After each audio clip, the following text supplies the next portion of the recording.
जय हिंद everyone, welcome to only IAS. आज का हमारा video tribes in India human geography के उस सेक्शन के बारे में बताता है जो कि ज़्यादातर कैंडिडेट से छूट जाता है। नॉनदलेस अगर आप प्रीवियस ईयर्स के कुछ क्वेश्चन को बड़े ध्यान से देखें तो आपको पता लग जाएगा कि इस सेक्शन से भी क्वेश्चन पूछे जाते हैं और ट्राइब्स ऑफ इंडिया के बारे में जानना उतना ही रेलिवेंट है जितना दूसरे टॉपिक्स के बारे में जानना। हम सबसे पहले यूपीएससी में पूछे गए कुछ एक क्वेश्चंस को देखेंगे, उसके बाद उसके प्रेसिडेंसेस क्या रहे हैं उसको देखेंगे, उसके बाद हम इस ट्राइब्स इन इंडिया के बारे में बिल्कुल ही डिटेल तरीके से जानेंगे। तो चलिए हम इसको शुरू करते हैं। सबसे पहले हम देखेंगे कि यूपीएससी 2019 में एक पूछा गया क्वेश्चन है कि particularly vulnerable tribal groups in India के बारे में निम्नलिखित कथनों पर आप विचार कीजिए। पहला कथन है कि इंडिया में 18 स्टेट और एक यूनियन टेरिटरी में पीवीटीजीज रहते हैं। दूसरा क्वेश्चन है कि किसी भी ट्राइबल ग्रुप को पीवीटीजी स्टेटस देने के लिए या तो उसकी पॉपुलेशन डिक्लाइन हो रही हो या फिर स्टैग्नेंट रुकी हुई हो। तीसरा कथन है कि अगर किसी भी पीवीटीजीज की हम बात करें तो अभी तक इंडिया में टोटल 95 पीवीटीजीज हैं, 95 पीवीटीजीज हैं। चौथा जो कथन है वो ये है कि इरुलार और कोंडा रेड्डी जो ट्राइब्स हैं वो पीपीटीजीज की लिस्ट में इंक्लूडेड है। तो ये हमने जाना पर्टिकुलरली वल्नरेबल ट्राइबल ग्रुप्स के क्या क्या उसके बारे में कथन दिए गए हैं। तो सबसे पहले हमें जानने की जरूरत है कि ये जो पीपीटीजीज की हम बात कर रहे हैं ये है क्या चीज़। आप जानिए कि इंडिया में total number of scheduled tribes जो हैं, एसटीज के जो टोटल नंबर हैं वो हैं 705 एज ऑन डेट। इन 705 में सभी ट्राइबल ग्रुप्स की स्थिति एक जैसी नहीं है। बहुत सारे ऐसे हैं जो कि मेन स्ट्रीम से मिल रहे हैं, उनमें डेवलपमेंट काफ़ी ज़्यादा हो रहा है, वो हमारे आपकी तरफ बिल्कुल ही यूपीएससी में अपीयर भी कर रहे हैं और उसको पास भी करते हैं और बहुत ही अच्छे अच्छे ओहदों पे भी हैं। लेकिन उन्हीं में कुछ ऐसे ग्रुप्स हैं जो कि बिल्कुल ही प्रिमिटिव है, उनकी पॉपुलेशन या तो डिक्लाइन हो रही है या फिर स्टेगनेंट है। वो लोगों को देखते ही भाग जाते हैं या फिर होस्टाइल होकर के उनके ऊपर मारने, कभी कभी जान से भी मारने की कोशिश करते हैं और मार भी देते हैं। उसके अलावा जो भी वो टेक्नोलॉजीज यूज करते हैं वो बहुत ही प्रिमिटिव है। जैसे अगर वो हल यूज कर रहे हैं, लकड़ी का हल यूज करेंगे। अगर तीर धनुष का यूज कर रहे हैं तो आज भी जो तीर के ऊपर जो आगे वाली जो चीज है उसका एरो का नुकीला हिस्सा वो आज भी पत्थर के बनाते हैं। मतलब टेक्नोलॉजी से अभी बहुत पीछे हैं वो। इसके अलावा अगर वो समाज में आए या समाज ने कभी भी उनसे कांटेक्ट करने की कोशिश की तो उनको ठग लिया जाएगा, या तो उनका सेक्सुअली अब्यूज किया जाएगा या फिर उनको ह्यूमन या फिर बॉन्डेड लेबर की तरह यूज किया जाएगा।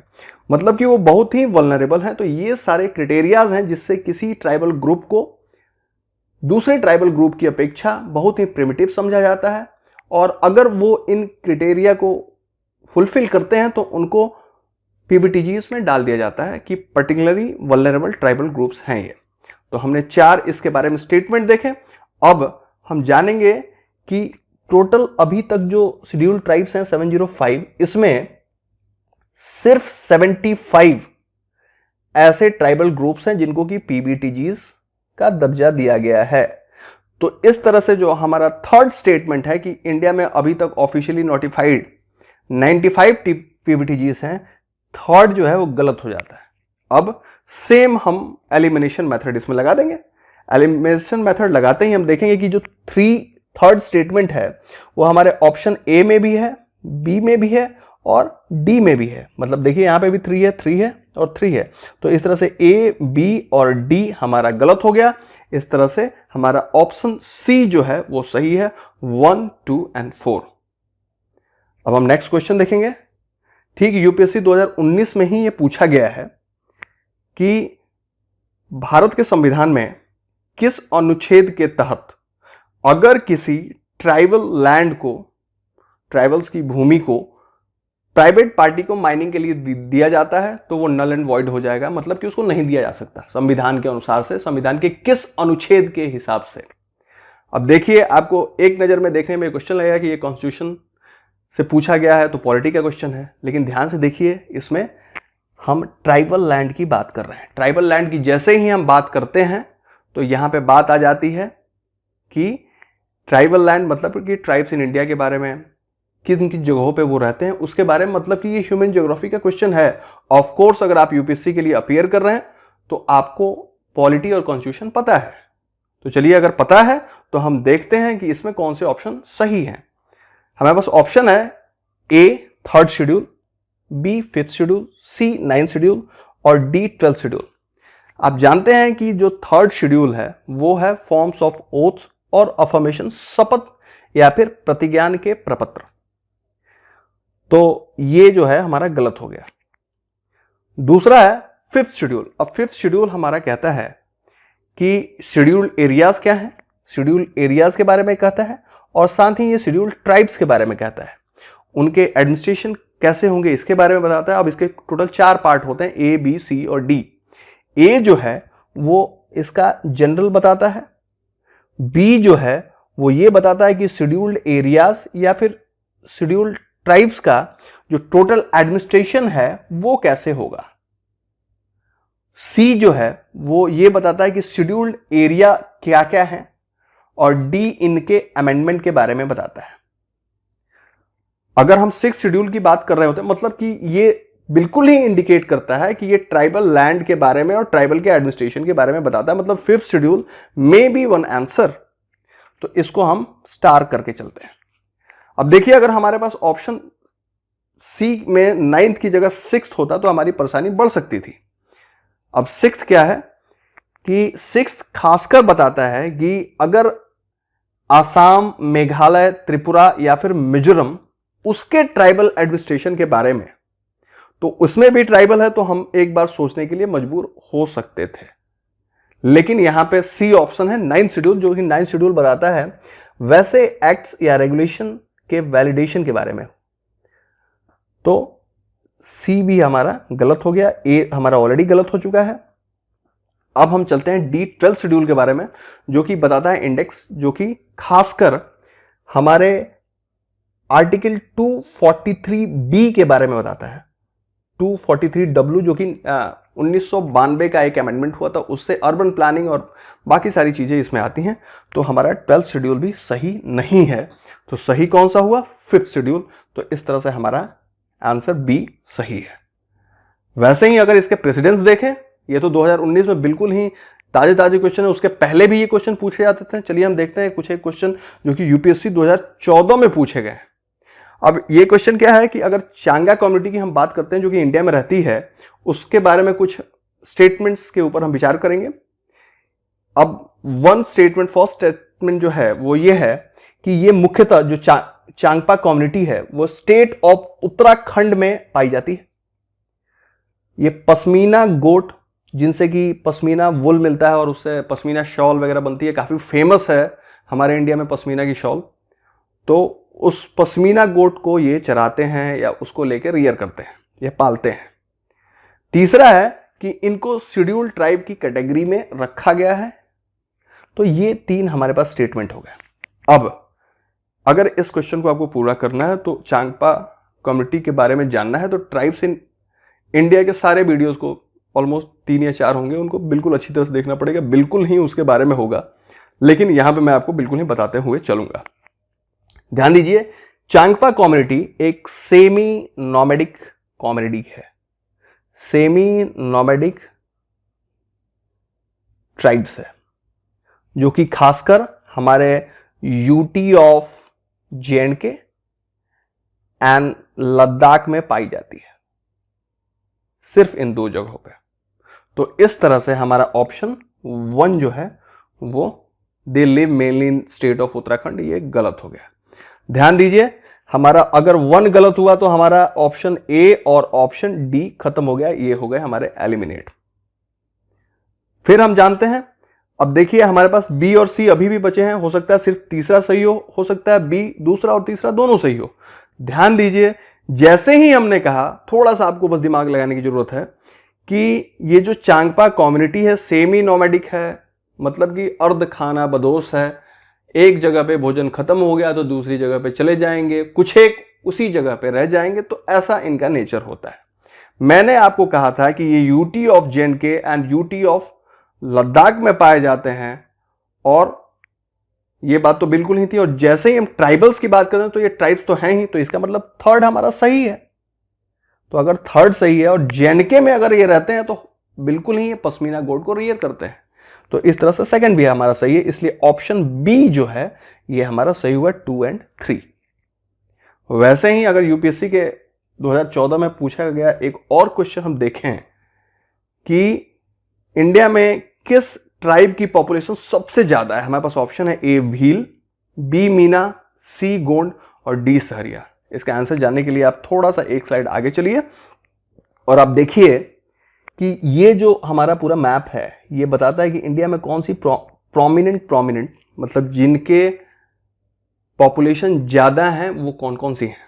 आप देखिए कि यहां पे हमारे पास गड्डी है और सांथाल है, गामी है, चकमाज है, भील है, दोडिया है और ओंगे है। मतलब कि प्रोमिनेंटली हमें यहाँ पे काफी सारे दिख रहे हैं, लेकिन भीलों की संख्या यहाँ पे हमें बहुत ज्यादा दिख रही है। तो हम एक दिमाग में लगा के चलते हैं, एक भील हो गए। अब फिर से इस क्वेश्चन पे पीछे आते हैं कि मीना, आपको पता है कि मीना भी राजस्थान में मिलते हैं और सहरिया ये भी राजस्थान में होते हैं। गोंड जो है ये यूजुअली एमपी में पाए जाते हैं, एमपी के मोस्टली पोर्शन में। और भील जो है, भील भी खासकर राजस्थान और मध्य प्रदेश वाले एरिया में पाए जाते हैं। तो इस तरह से अगर मैं खासकर यहां पे भील की बात कर रहा हूं तो आप देखिए कि भीलों का यहां पे आपने देखा था कि कितना बड़ा एरिया ये कवर कर रहे थे। तो इससे हमें पता चलता है कि भील जो है इसमें सही आंसर है। इसलिए इंडिया में भीलों की पॉपुलेशन सबसे ज्यादा है। 2011 की अगर मैं जनगणना की बात करूं तो उसके हिसाब से लगभग 50 लाख के करीब ये भील हैं भारत में। तो अब हम चलेंगे इस ट्राइब्स के बारे में अच्छी तरह से जानेंगे। देखें हमारे क्या क्या इसमें इंडेक्स हैं जो हम इस वीडियो में जानने वाले हैं। एक तो हम इनका ज्योग्राफिकल डिस्ट्रीब्यूशन देखेंगे, क्लासिफिकेशन देखेंगे और पर्टिकुलरली वल्नरेबल ट्राइब्स कौन कौन से हैं जिसके बारे में हमने क्वेश्चन नंबर 1 देखा था, उनके बारे में जानेंगे। डी नोटिफाइड ट्राइब्स क्या है उसके बारे में जानेंगे, प्रॉब्लम्स ऑफ ट्राइब्स क्या है और administration and safeguards of tribal के बारे में भी जानने की हम कोशिश करेंगे। तो चलिए हम इसको शुरू करते हैं। सबसे पहले जो बात आती है कि geographical distribution of tribal population, अगर 2011 की जनगणना की हम बात करते हैं तो क्या है, चलिए उसके बारे में मैं आपको बताता हूं कि इंडिया जो है ट्राइबल पॉपुलेशन यहां पे बहुत अच्छी खासी है और 2011 की जनगणना के हिसाब से टोटल पॉपुलेशन का लगभग 8.6%, आप कह लीजिए 9% के आसपास जो है, मतलब कि लगभग 10 करोड़ जो संख्या है वो हमारे ट्राइबल पॉपुलेशन है। मध्य प्रदेश है, मध्य प्रदेश की जनसंख्या का लगभग 21% हिस्सा ट्राइबल पॉपुलेशन है, मतलब कि 15.3 मिलियन जो है वहां पे ट्राइबल्स रहते हैं। वहीं अगर मैं लक्षद्वीप की बात करूं, जो भारत के आपके वेस्टर्न साइड के जो आइलैंड्स हैं उनकी अगर मैं बात कर रहा हूं, तो वहां पे आप पाएंगे कि वहां की जो टोटल जनसंख्या है उसके लगभग 95% जो है वो हमारे ट्राइबल्स हैं। भारत में लार्जेस्ट ट्राइब की अगर मैं बात कर रहा हूं, अभी आपने पीछे क्वेश्चंस देखा तो आपको वहां से पता चल ही गया होगा कि भील जो है यहां पे मोस्ट पॉपुलस हैं, सबसे ज्यादा इनकी संख्या है, लगभग 50 लाख के करीब हैं। अगर स्मॉलेस्ट ट्राइब की मैं बात करता हूं तो वो अंडमानीज हैं जो कि सिर्फ 19 हैं। अब ये तो आपने जाना कि 2011 का जो पॉपुलेशन जनगणना है वो क्या बताता है ट्राइबल्स के बारे में, लेकिन अब हम जानेंगे कि इंडिया को, बहुत ही ध्यान देने वाली बात है कि इंडिया को रेसेस और ट्राइब्स का मेल्टिंग पॉट कहा जाता है। ये बहुत बड़ी बात हो गई कि इंडिया को रेस और ट्राइब्स का मेल्टिंग पॉट कहते हैं। चलिए समझते हैं हम कैसे। आप जाते हैं कि मेल्टिंग पॉट, सबसे पहले जानिए मेल्टिंग पॉट क्या है। अगर आप किसी लोहार के पास जाते हैं या जो भी लोग मेटल में डील करते हैं या फिर सुनार के पास जाते हैं तो उनके पास एक ऐसा पॉट होता है जिसके अंदर वो कोई मेटल, 2-3 टाइप के मेटल को डालते हैं और मेटल को उसमें डालने के बाद उसको बंद करके उसको आग की भट्टी में डाल के उसको गर्म करते हैं। जब वो मेटल जो 2-3 हो सकते हैं पिघल जाते हैं, तो वो एक जैसे ही हो जाएंगे, क्योंकि जलने के बाद से मतलब वो कौन कौन से हैं आप उसको नहीं आइडेंटिफाई कर सकते हैं। तो इसलिए इंडिया में कई सारी रेसेस आई हैं, कई सारे ट्राइब्स हैं, लेकिन और वो कालांतर में बहुत ही डिस्टेंस पास्ट में वो आते गए भारत में, और एक दूसरे में ऐसे समागम हो गए, ऐसे मिल गए कि आज आप नहीं बता पाएंगे कि भारत में किस रेस का कौन है। मैं ट्राइब्स की ही बात नहीं कर रहा हूं, मैं सब सारे लोगों की बात कर रहा हूं। आप देखिए, अगर इस डिस्ट्रीब्यूशन को देखें तो आप जो ये लाइट पिंक देख रहे हैं, ये कॉक्सॉइड ये बताता है। कॉक्सॉइड कहने का मतलब है जो कि वाइट पीपल है। वाइट पीपल कहने का मतलब कि ज्यादातर इसमें हो सकता है कि ये नॉर्डिक आर्यंस हो। उसके बाद से अगर आप ग्रीनिश पोर्शन को देखें तो ये मंगोलॉइड को बताता है। वैसे ही अगर हम ये वेलवेट पोर्शन देखें तो ये प्रोटो एस्ट्रोलॉइड्स हैं, जो कि अधिकतर आपके साउथ इंडिया वाले पोर्शन को बताते हैं। और ये जो मैं ब्लू आपको दिखा रहा हूं इस पोर्शन में, ये हमारे नेग्रिटोज हैं। ये एक बहुत ही मोटा मोटा जानकारी है जो कि किसी इंडिया की ऑफिशियल वेबसाइट से ली गई है और बिल्कुल ही जेन्युइन है, लेकिन मैं आपको बहुत ही विस्तार से बताऊंगा कि ये नॉर्डिक आर्यन क्या है, मंगोलॉइड क्या है, प्रोटो एस्ट्रोलॉइड क्या है, नेग्रिटोज क्या है, और भारत इसका मेल्टिंग पॉट कैसे है। अब ध्यान दीजिए कि मैं ट्राइब से आपको दूसरी जगह पे नहीं ले जा रहा हूं, मैं ट्राइब्स पे ही रुकूंगा। लेकिन जैसे ही हम इंडिया में आते हैं और मैं आपसे आपका पूछूं कि आप किस रेस के हैं, तो आप तुरंत ही अटक जाएंगे, आप सोचने लगेंगे। और मैं आपको इंडिया में जो 6 मोस्ट एक्सेप्टेड जो क्लासिफिकेशन है रेसेस का, अगर वो बता दूं, उनके फोटोज भी दे दूं, तब भी आप अपने आप को नहीं आइडेंटिफाई कर पाएंगे। एक आध को छोड़ के, अगर हो सकता है आप मंगोलॉइड फीचर के हों तो आप देखते ही पहचान जाएंगे कि भाई मैं तो मंगोलॉइड हूं। लेकिन उसके अलावा कौन से हैं तो आप उसमें अटक जाएंगे। आप अपना रिलीजन बता सकते हैं, आप अपनी कास्ट बता सकते हैं, बाकी दूसरे सारे जो भी डिफरेंसेस है वो बता सकते हैं, बट रेसेस आज भारत में इतने बुरी तरीके से, जैसे मेल्टिंग पॉट में सारी चीजें मिल जाती हैं, वैसे ये मिल चुकी हैं कि किसी भी रेस का ट्रू डिसेंडेंट होना और आइडेंटिफाई कर पाना बहुत ही मुश्किल है। सिर्फ कुछ फिजिकल फीचर्स से ही हम उसको आइडेंटिफाई कर सकते हैं, बट ये चीजें शुद्ध अभी भी बहुतेरे ट्राइबल्स में बाकी हैं, क्योंकि ट्राइबल्स अपने जो भी उनका दायरा है उससे बाहर शादी विवाह बहुत सालों से, बहुत कई हजार सालों से वो नहीं कर रहे हैं। इसलिए वो ट्रू डिसेंडेंट हो सकते हैं। हम आप बुरी तरीके से, हमारे एंसेस्टर्स जो हैं वो मिल चुके हैं। तो चलिए हम एक एक करके इंडिया में जो अवेलेबल रेसेस आई हैं उनके बारे में एक एक करके बहुत ही अच्छी तरीके से जानने की कोशिश करते हैं। तो सबसे पहले मैं आपको बताऊंगा कि इंडिया में टोटल 6 रेशियल स्टॉक्स हैं। 6 नस्लें भारत में आई हैं। पहली है नेग्रिटो, इसको मैंने नंबर 1 दिया है, बहुत ही इंपॉर्टेंट है, क्योंकि जो भी मैं आपको मैप दिखाऊंगा उसमें 1 2 3 4 5 6 की ही बात होगी। तो 1 पे मैं रखता हूं नेग्रिटो को, 2 पे रखता हूं प्रोटो एस्ट्रोलॉइड को, 3 पे रखता हूं मंगोलॉइड को, 4 पे रखता हूं मेडिटेरियन को, 5th पे रखता हूं वेस्टर्न ब्रेसिसेफल्स को, और 6th पे रखता हूं नॉर्डिक्स को। मैंने नाम तो बता दिए, एक एक करके बिल्कुल ही बहुत अच्छी तरीके से जानिए कि ये हैं कौन कौन से, कैसे दिखते हैं। चलिए हम बात करते हैं नेग्रिटोस की। आप देखिए यहां पे नेग्रिटोस की फोटोज को दिया गया है। ये हाइट में शॉर्ट स्टेचर थे, छोटे बौने, और कलर, स्किन कलर ज्यादातर ब्राउन से लेकर के ब्लैक था। बाल घुंघराले और ऊन की तरह थे।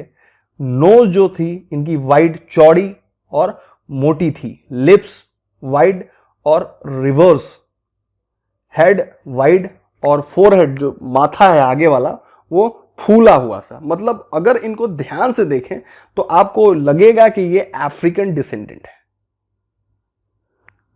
तो ये तो बात होगी ये कैसे दिखते हैं, इनके बारे में जानिए कि ये पहले रेशियल ग्रुप हैं जो कि भारत में आए थे, और आज जो है केरला के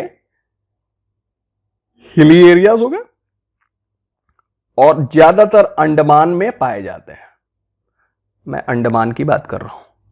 केरला में अगर मैं कहूं तो केरला में आपको केदार मिल जाएंगे, आपको इरुला हो गया, और पुलियान, ये जो 3 रेसेस हैं वो ज्यादातर नेग्रिटोस से मिलते जुलते हैं। मैंने आपको, आप खुद इनके चेहरों को देखिए, कैसे ओठ इनके पलटे हुए से हैं, रिवर्स ओठ हैं, सिर यहां से फूला हुआ सा, नाक कितनी मोटी, रंग काला, बाल जो घुंघराले और ऊनी।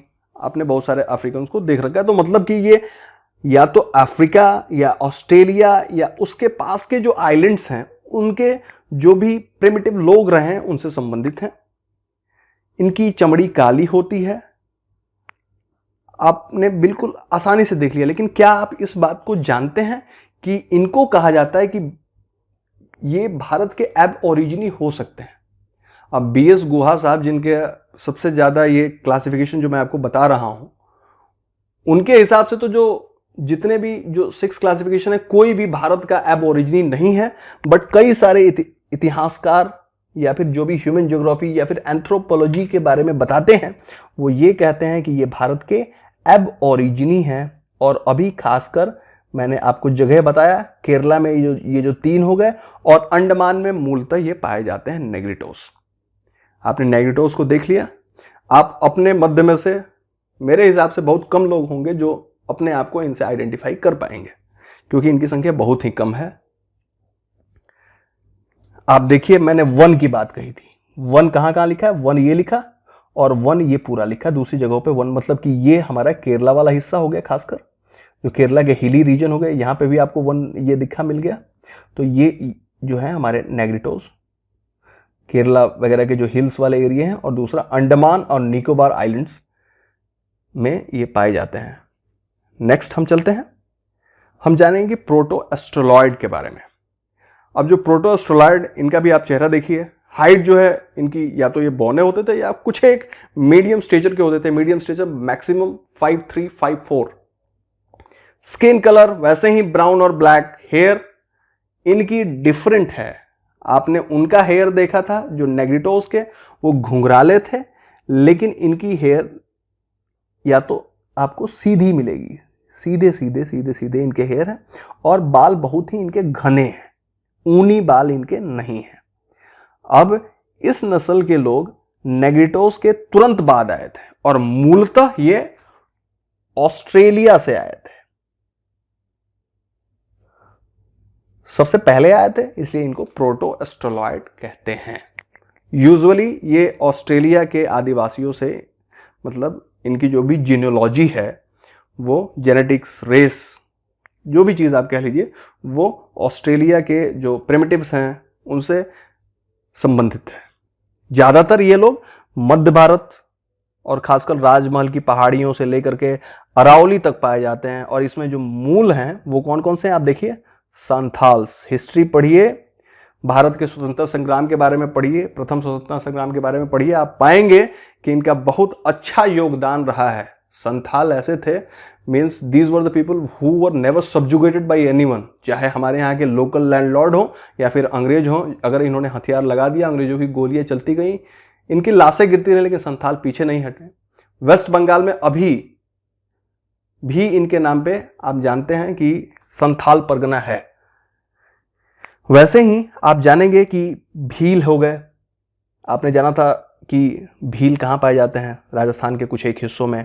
गोंड, ये हमारे, मैंने आपको बताया कि मध्य भारत में पाए जाते हैं। मुंडा हो गए। आप झारखंड वगैरह के बारे में अगर आप सुनते हैं, झारखंड हो गए, उड़ीसा के कुछ एक हिस्सों में। फिर ओराओन हो गए। ये सारी इन जगहों पे ये पाए जाते हैं। मैं आपको आराम से यहाँ पे दिखाता हूँ। इसको मैंने नंबर दिया है 2। देखिए कि ये कुछ एक केरला वाले हिस्सों में भी पाए जाते हैं। 2 ये हमारे मध्य भारत वाले, जो मध्य प्रदेश वाला एरिया है, यहाँ पे पाए जाएंगे। यहाँ पे आप देख सकते हैं, ये यहाँ पे हैं जो छत्तीसगढ़ का एरिया है। फिर ये वाला एरिया जो कि खासकर हमारे बंगाल वाले एरिया से मिलता है, वहाँ पे। तो इन जगहों पे ये खासकर पाए जाते हैं। खास बात है इनकी प्रोटो एस्ट्रोलॉयड की कि ये मेडिटेरियन लोगों से मिलकर, these were the first people, सबसे पहले लोग थे जिन्होंने सिंधु घाटी की सभ्यता बसाई थी। अगर आप इंग्लिश कहें तो जानिए इंडस वैली सिविलाइजेशन, जो है इन्हीं के नाम से हम जानते हैं। आप सोचते होंगे कि अचानक से कौन से लोग थे और कहाँ गायब हो गए। हिस्ट्री में हम पढ़ते हैं इनके बारे में, सिंधु घाटी सभ्यता के बारे में बहुत ही खुदाई पे बहुत सारी जगहें मिली हैं। लेकिन आपको ये बात पता होनी चाहिए कि जो सिंधु घाटी सभ्यता है वो हमारे प्रोटो ऑस्ट्रेलॉयड, और आगे मैं जिस एक रेस का नाम बताऊंगा जो कि मेडिटेरियन है, उनके साथ मिलकर के, दोनों ने मिलकर के इसको खासकर बसाया था। मैं ऐसा क्यों कह रहा हूं? क्योंकि मोहनजोदड़ो और हड़प्पा की जब खुदाई हुई है तो वहां से जो हमें कंकाल मिले हैं वो कंकाल बहुत सारे प्रोटो एस्ट्रोलॉइड से मिलते जुलते हैं। अब हम बात करेंगे मंगोलॉइड्स की। इनको हमने नंबर दिया है 3। देखिए, मंगोलॉइड लोगों को आप आसानी से देख करके पहचान सकते हैं। अभी जानते हैं पूरे विश्व में कोरोना वायरस बुरी तरीके से फैल चुका है। चीन से आया है, वुहान से शुरू हुआ है। ये बात मैं आपको यहां पे रिलेट करने के लिए जस्ट बता रहा हूं। लेकिन भारत में कई जगहों पे ये बातें हो रही हैं कि कोई भी लोग अगर दिल्ली में या फिर कुछ एक ऐसी जगहों पे जहां पे एमपी में, राजस्थान में कुछ एक जगहों पे जहां पे ये मंगोलॉइड फीचर के लोग रहते हैं, उनको देख करके लोग कह रहे हैं कि ये चाइनीज है तो उसको होटल से निकाल दो। मतलब उनके साथ डिफरेंसेस किए जा रहे हैं और बहुत ये बुरी चीज है। तो आप समझ गए होंगे कि मैं मंगोलॉइड कह रहा हूं कि ये लोग वैसे हैं जो चीनियों की तरह दिखते हैं। तो ये मंगोलॉइड हम जानिए कि इंडिया वाले मंगोलॉइड ये लोग हैं कौन। तो जानिए कि जो मंगोलॉइड रेस है इंडिया में वो खासकर मंगोलिया के रहने वाले हैं। मंगोलिया एक छोटा सा देश है, ऑलमोस्ट चीन के ऊपर में आप देखेंगे तो वहां पे आपको ये मिल जाएगा। ये अभी में वो छोटा सा हो रखा है, बहुत पहले वो काफी बड़ा होता था। तो ये जो मंगोलॉइड लोग हैं मूलतः मंगोलिया के रहने वाले थे, और ये उत्तर और पूर्व के जो भी हमारे माउंटेन्स हैं उनके बीच के दर्रों से होकर के भारत आए थे। इनकी पीली चमड़ी होती है। यूजुअली आप चाइनीज को देखिए, या हमारे यहाँ अरुणाचल प्रदेश, आसाम जो भी लोग होते हैं उनको आप देखिए, या फिर नेपाल, इन जगह के लोगों को देखें, आपको कैसे लगता है ये लोग कैसे दिखते हैं? आपको आप पाएंगे कि इनकी चमड़ी पीली होती है, कद छोटा होता है, औसतन जो सिर होगा वो बड़ा होगा, आंखें आपको लगेंगी कि मतलब बड़ी तो हैं लेकिन आधी ही खुली रहती हैं, चिपटा चेहरा होगा, चिपटी नाक होगी। आप आराम से इन लेडीज को देख सकते हैं, ये इन बच्चों को देख सकते हैं, ये सभी उस फीचर को बताते हैं। बाल सीधे होंगे और पूरे गिरे हुए से होंगे। अब इनकी यूजुअली 2 शाखाएं हैं इंडिया में। पहली है जिनको हम बोलते हैं कि पैलियो मंगोलॉइड, जो कि यूजुअली आसाम और म्यांमार के बॉर्डर पे मिलते हैं। उसके अलावा जो हैं उनको हम कहते हैं तिब्बतो मंगोलॉइड, भूटान बॉर्डर पे, सिक्किम या फिर ट्रांस हिमालयाज में ये मिलते हैं। अब ट्रांस हिमालय मैं अगर आपको कह रहा हूं तो लद्दाख और बाल्टिस्तान वाले हिस्सों की मैं बात कर रहा हूं। आप देखिए, इनको मैंने नंबर कौन सा दिया था? 3।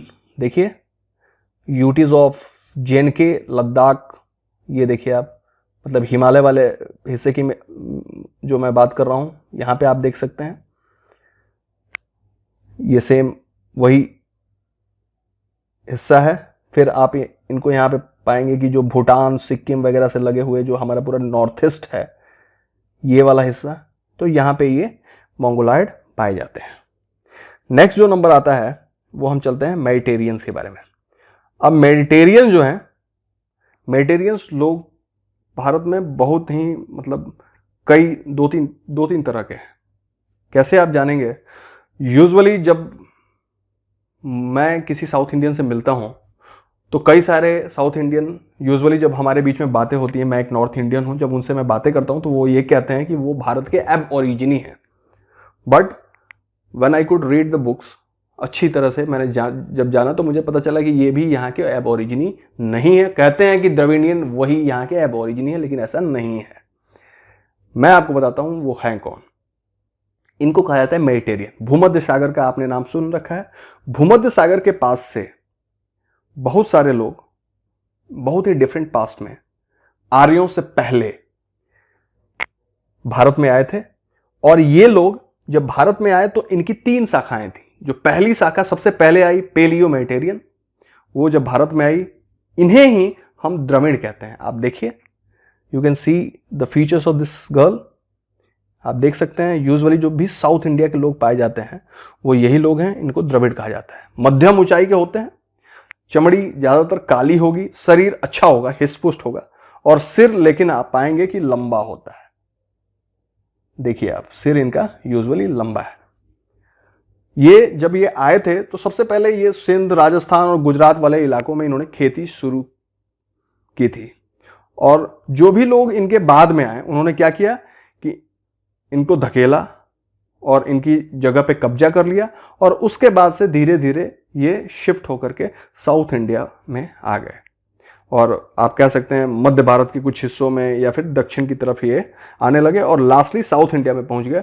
तो ये लोग जो कि द्रविड़ियन हैं, खासकर आप पाएंगे कि ये मेडिटेरियन है। ये मैं बात कर रहा हूं पैलियो मेडिटेरियन की। तो ये जितने भी साउथ इंडियन हैं they are palaeo Mediterranean, and जो उनका क्लेम है कि they are actually the aborigine of India, वो ऐसा नहीं है, वो पैलियो मेडिटेरियन है। अब हम दूसरी बात करेंगे मेडिटेरियंस की। ये भारत में पैलियो मेडिटेरियंस के बाद में आए थे। इनको एक प्लेन नाम दे दिया गया है, इसमें ना पैलियो है और ना ही ट्रू ओरिएंटल, ऐसा कुछ नहीं है।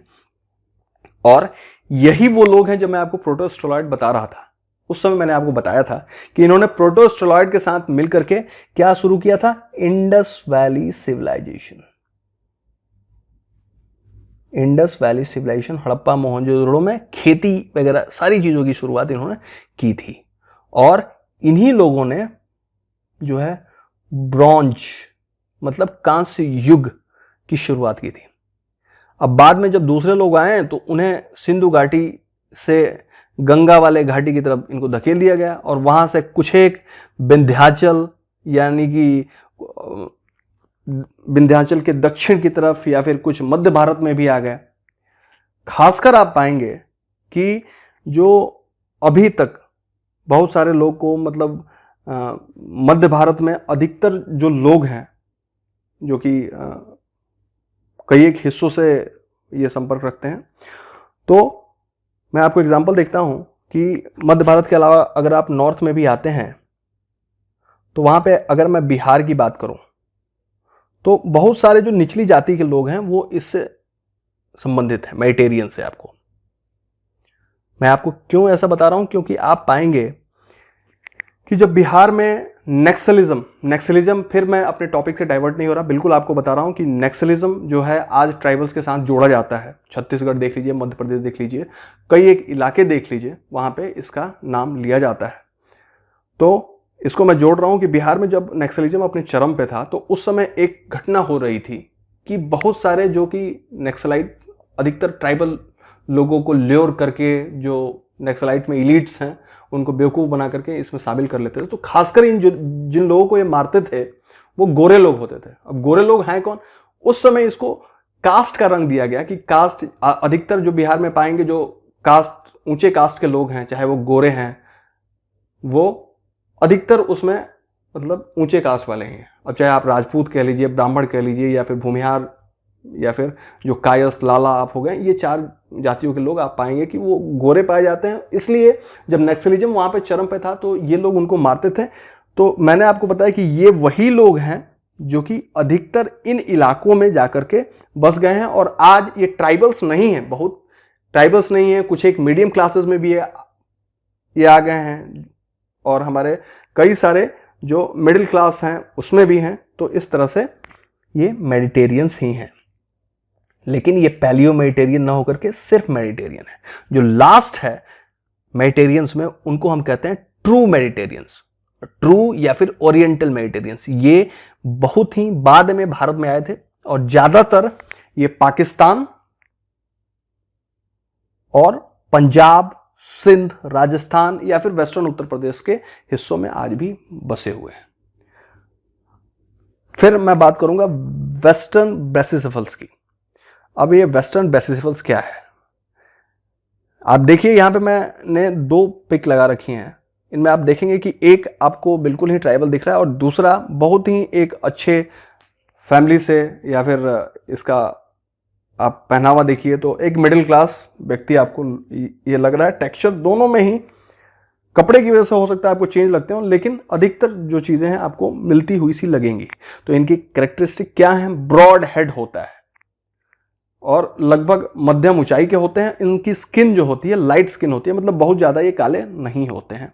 तो वेस्टर्न सेफल्स के बारे में जो खास बात कही जाती है कि ये वेस्टर्न रेस के लोग हैं जिनका सिर जो है वो चपटा होता है। और जबकि कई सामाजिक रूप से आज आप पाएंगे कि ये बहुत अच्छे हो चुके हैं, बट बहुत सारे अभी भी ट्राइबल्स हैं, कुछ एक जो लोअर कास्ट हैं उसमें शामिल हो गए हैं। ज्यादातर ये आप पाएंगे कि इसको मैंने नंबर 5 दे रखा है, आप यहां पे देखें तो आपको ये 5 नंबर कहां पे ये दिख जाएगा, यहां पे आप देख सकते हैं 5। तो आप पाएंगे कि ज्यादातर हिस्सों में आपका यहाँ पे वेस्ट बंगाल वाला कुछ हिस्सा हो गया, ये उड़ीसा वाला हिस्सा हो गया, या फिर गुजरात हो गया आपका।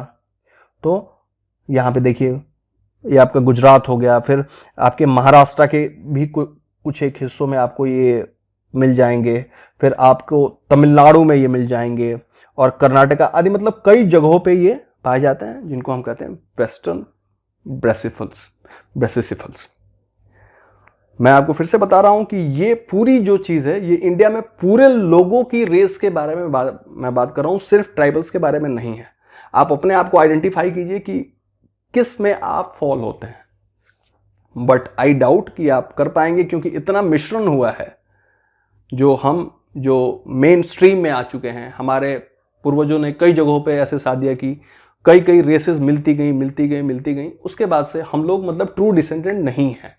ट्रू डिसेंडेंट कौन से बचे हैं?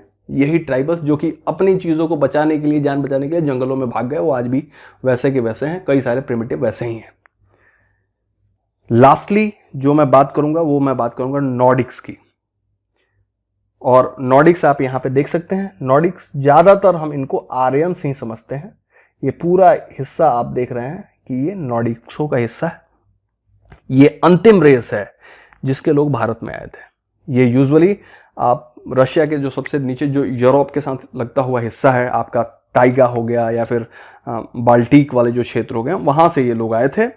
और ज्यादातर ये लोग आप पाएंगे कि लंबे सिर वाले, गोरी चमड़ी होती है, आप देख सकते हैं, और इनकी नाक जो है वो आपको लंबी मिलेगी, और शरीर से ये लोग काफी लंबे और शक्तिशाली होते थे, आज भी हैं। इसमें से बहुत सारे लोग जम्मू कश्मीर, पंजाब, हरियाणा, राजस्थान, इन जगहों पे आप पाएंगे कि लोग आज भी लंबे चौड़े गोरे, नाक आपको शार्प मिलेगी, वैसे ही चीजें। हो सकता है कि कुछ एक लोग में मिश्रण हो गया हो, क्योंकि जो शादियां हैं कई जगह पे इधर उधर मतलब होती रही हैं, मैरिज अलायंसेस ऐसे होती रही हैं।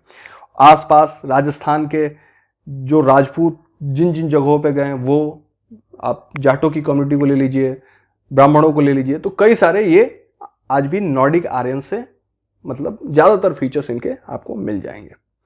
तो इस तरह से आप समझ गए कि ये रेशियल स्टॉक्स थी, भारत में आई। इसके अलावा कई सारी जो लोग थे वो आते गए, हूण आए, सक आए, सभी इस भारत के मेल्टिंग पॉट में गिरे, इसी में मिले, यहीं के कल्चर में एमैलमेट होकर रह गए। तो कुछ एक फिजिकल फीचर्स को छोड़ करके जो हम मेन लैंड वाले लोग हैं, हु आर नॉट ट्राइबल्स, जो मेन स्ट्रीम से लोग हैं, we cannot identify and claim us, हम क्लेम भी नहीं कर पाएंगे, पहचान भी नहीं पाएंगे कि हम में से कौन से किस रेस के हैं। बट ट्राइबल्स में आप पाएंगे कि अगर उनका हम जीनोलॉजी पे जाएं, अगर उनके डीएनए को चेक करें तो वो ज्यादातर शुद्ध हैं। अब हम इसी को आगे बढ़ाते हुए चलते हैं कि इन ट्राइब्स को कैसे हम क्लासिफाई कर सकते हैं। आप देखिए कि इंडिया में जितने भी ट्राइब्स हैं, मैंने आपको बताया कि बहुत ज़्यादा हैं, लगभग आपको मैंने बताया था कि 8.6%, लगभग 9% of total population as on 2011 का जो सेंसस हुआ था उसके हिसाब से था। तो अब इनका क्लासिफिकेशन जो है वो 4 तरीकों से किया जाता है। पहला जो तरीका है वो है ज्योग्राफिकल डिस्ट्रीब्यूशन, किन किन जगहों पे कौन कौन रहते हैं उसके हिसाब से। तो कौन कौन से लोग किन किन जगहों पे रहते हैं, कुछ वेस्टर्न में रहते हैं, कुछ सेंट्रल में रहते हैं, कुछ अंडमान निकोबार के आइलैंड्स वगैरह में रहते हैं। तो इस हिसाब से फिर हम बात करेंगे कि रेशियल फीचर, मैं कहते आ रहा हूं, चेहरे देखने में इनके कैसे हैं, फिजिकल फीचर्स कैसे हैं, नाक लंबी है, चौड़ी है, होठ कैसे रिवर्स हैं, सीधे हैं, बाल ऊनी है या स्ट्रेट है, दिखने में ये कैसे हैं। तो ये सारी चीज़ें इनके रेशियल फीचर या एथनिसिटी को देख के। तीसरा जो क्लासिफिकेशन है इनके लैंग्वेज के हिसाब से, हो सकता है कि उसमें कई एक अलग अलग दिखने वाले लोग हों, लेकिन हो सकता है कुछ एक टाइप की एक ही जैसी लैंग्वेजेस बोलते हों, तो उस लैंग्वेजेस के हिसाब से। और जो लास्ट जो तरीका है इनको क्लासिफाई करने का है वो है इकोनॉमिक सब्सिस्टेंस के हिसाब से। इकोनॉमिक सब्सिस्टेंस का कहने का मेरा मतलब है कि वो अपना भरण पोषण, जीवन यापन करने के लिए क्या क्या विधियां अपनाते हैं, कैसे कैसे उनका जीवन चलता है, तो इसके हिसाब से इनको क्लासिफाई किया जाता है। तो इन सारे क्लासिफिकेशन को हम एक एक करके ध्यान से देखेंगे। तो यहां पे हम देखते हैं, सबसे पहले जो हम क्लासिफिकेशन चलेंगे वो है, देखेंगे कि हम इनका रीजनल डिस्ट्रीब्यूशन क्या है। तो चलिए उसके लिए मैं आपको एक मैप दिखाता हूं और इस मैप को मैं कुछ एक हिस्सों में बांट देता हूं। अब वो हिस्से क्या क्या होंगे आप देख लीजिए। नॉर्थ जोन है, चलिए मैंने इसको बांटा नॉर्थ जोन में। ये वाला हिस्सा हो गया हमारा नॉर्थ जोन, ऊपर वाले हिस्से को मैंने कहा नॉर्थ जोन। फिर मैं चलता हूं, इसमें बांटता हूं मैं सेंट्रल जोन। सेंट्रल जोन इसको मैं बांटता हूं नॉर्थ ईस्टर्न जोन, इसको मैं बांटता हूं सदर्न जोन, और फिर से ईस्टर्न जोन, ये वाला हिस्सा हमारा ईस्टर्न जोन हो गया। और फिर वैसे ही वेस्टर्न, ये पूरा हिस्सा वेस्टर्न, और उसके बाद से ये आइलैंड जोन हो गए, ये लक्षद्वीप के आइलैंड और ये अंडमान निकोबार के आइलैंड। एक एक करके हम इसकी बात करेंगे। तो हम शुरुआत करते हैं नॉर्थ जोन से। नॉर्थ वाले हिस्से में हमारे कौन कौन से लोग पाए जाते हैं।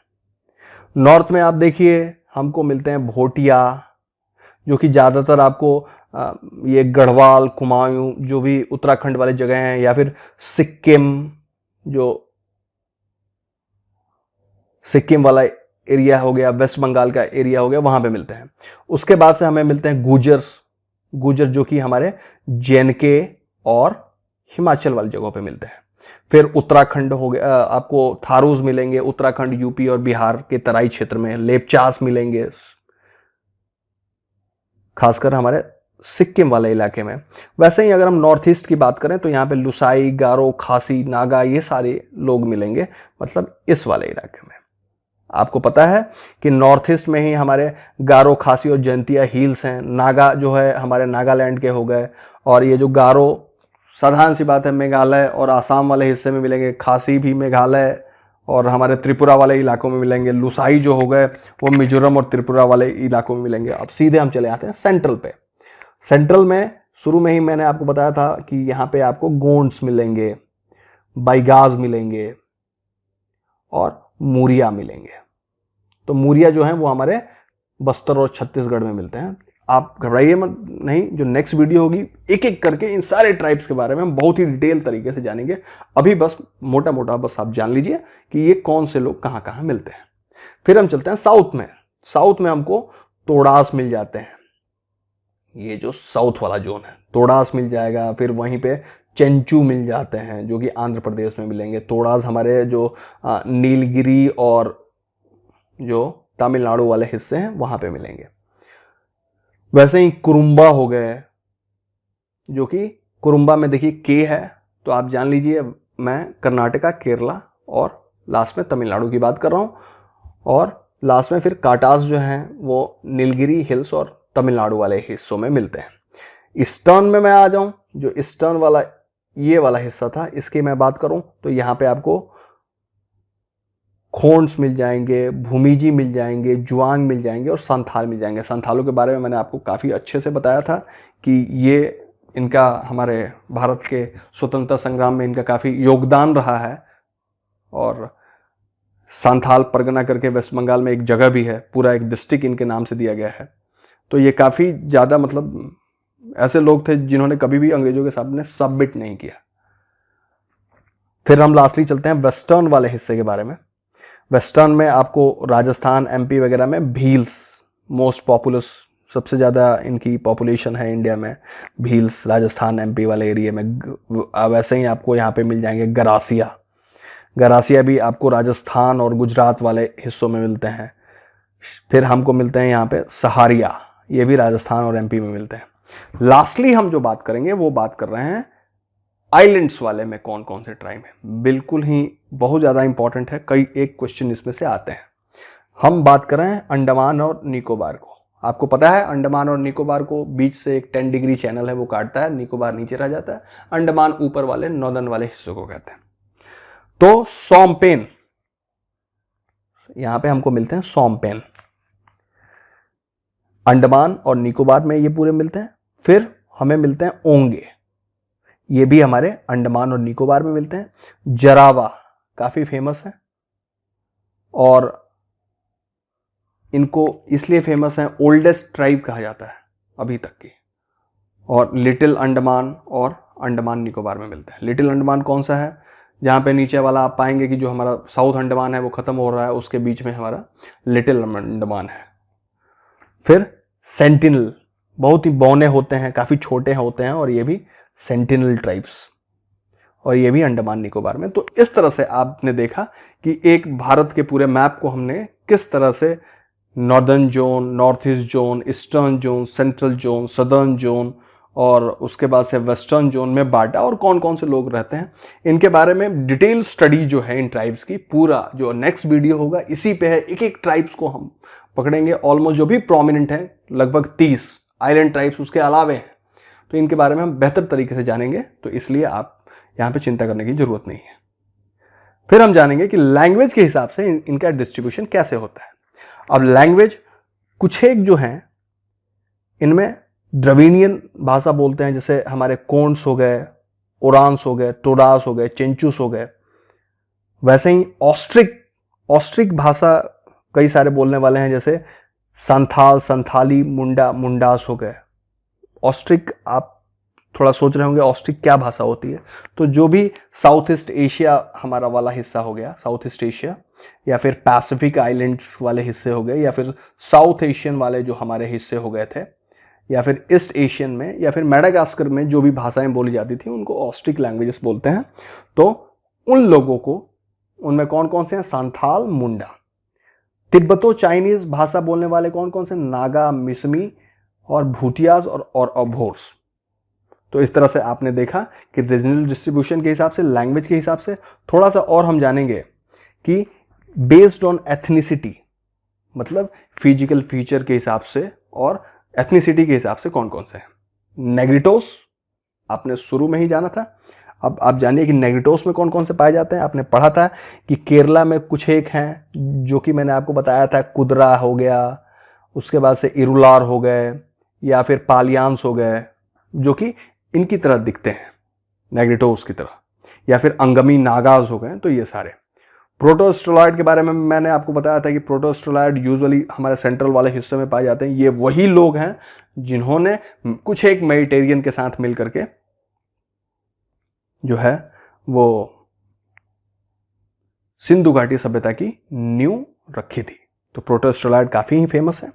उसके बाद हम जानेंगे कि मंगोलॉइड्स टाइप के, मंगोलॉइड में आपने जाना था कि मंगोलॉइड जो हैं उनमें भी दो तरीके के लोग हैं। एक हो गए हमारे पैलियो मंगोलॉइड और दूसरे हो गए हमारे तिब्बतो मंगोलॉइड।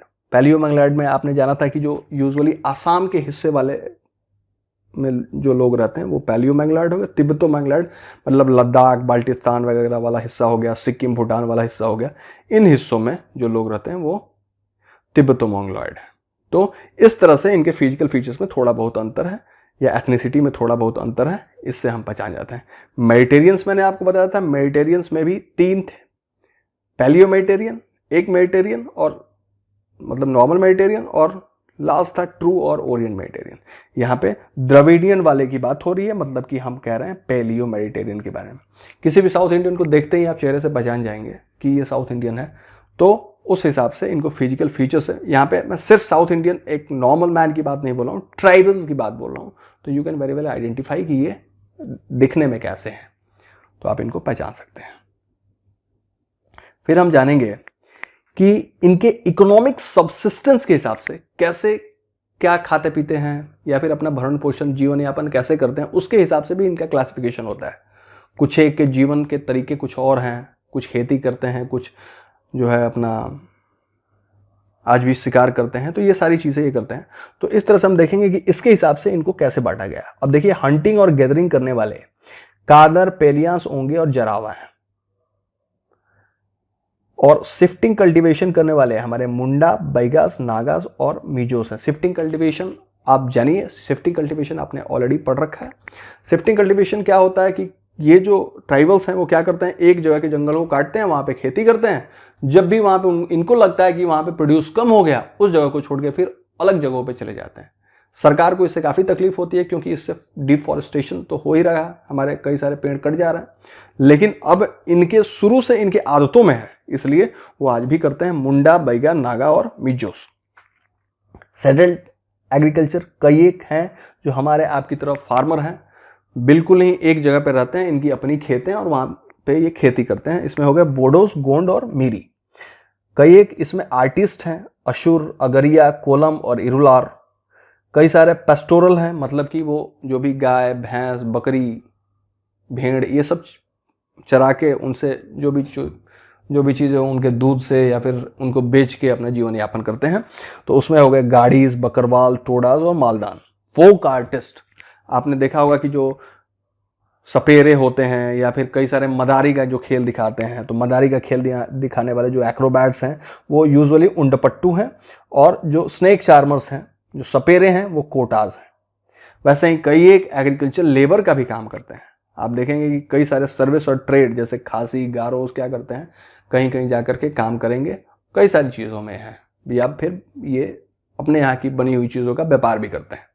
तो इसमें खासी और गारो हैं। यूजुअली ये आप पाएंगे कि नॉर्थ ईस्ट वाले हैं। फिर हम जानेंगे इसमें कि PVTGs particularly vulnerable tribal group, PVTGs क्या है। पहला क्वेश्चन आप याद कीजिए, यूपीएससी 2019 का आपने देखा था कि पीवीटीजीज के बारे में 4 कथनों पे विचार कीजिए। वहीं से मैंने आपको थोड़ा सा आपको समझाया था, इसको बेहतर तरीके से यहाँ पे आप जानिए कि पीवीटीजीज क्या है। तो जब हमारा देश आज़ाद हुआ और जब सबसे पहली बार इनके बारे में सोचा जाने लगा, तो ये पाया गया कि इसमें से जितने भी शेड्यूल ट्राइब्स बने अभी तक 705, सबकी एक जैसी स्थिति नहीं थी। कई एक आज मेन स्ट्रीम से मिल चुके हैं, बहुत अच्छी तरह से एमैलमेट हैं, हमारे साथ ट्रेड करते हैं, हमारे यहाँ पे हो सकता है कि कई सारे लेबर का काम करते हैं ये, और कई एक आपके हमारे जैसे यूपीएससी अपीयर करके और बहुत ऊंचे ऊंचे ओहदों पे हैं। जबकि कई बहुत ही प्रिमिटिव हैं और अगर समाज में आए तो इनको आसानी से ठगा जा सकता है, और हमेशा ही अपने को ये समाज से दूर रखते हैं। तो इसी को ध्यान में रखते हुए कुछ एक ग्रुप को, ये जो शेड्यूल्ड ट्राइब्स थे 705, उसके लिए एक कमीशन बैठाई गई, जिसके कि चीफ थे उस समय देवार, मतलब देवार कमीशन था। यूजुअली ये 1960 से 1961 में बैठी थी, और इन साहब का नाम था यूएन देवार। ये बहुत ही अच्छे मतलब फ्रीडम फाइटर भी रहे हैं।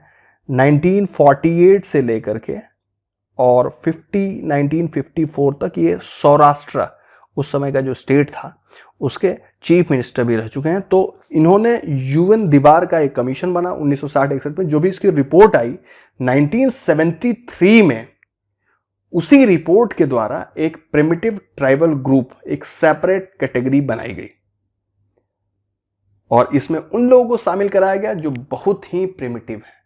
आज भी उनके पास बहुत सारी चीज़ें नहीं हैं, समाज से दूर रहते हैं।